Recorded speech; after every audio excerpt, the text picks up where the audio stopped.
Okay, you're in Microsoft Word and you want to get rid of all headers and footers in your document. Now, by this, you either mean you want to get rid of the text or the content in the header and footer, or you want to just get rid of the space, or maybe both.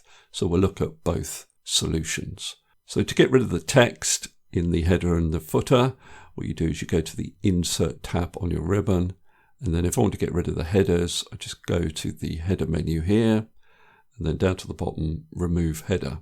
Now I also have some footer information in my document, and to get rid of that, you've probably guessed, you go to footer and then remove footer.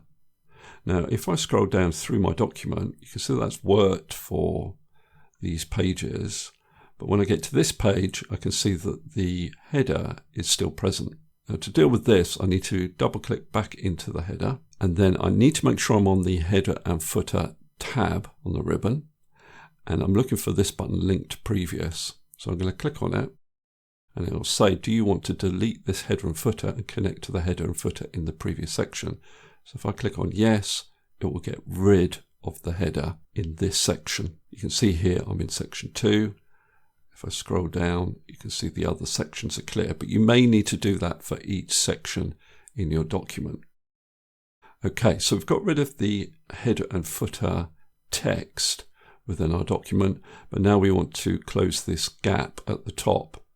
So there's two settings you need to be aware of. If you go to Layout and then click on this Page Setup Launcher, make sure you're on the Layout tab. You've got header and footer settings here. So this controls how far from the edge of the page the header and footer text appears, or maybe it's graphics. So you can take this down to whatever you want. So if I took it down to 0, probably you wouldn't want to do this if you actually had headers and footers.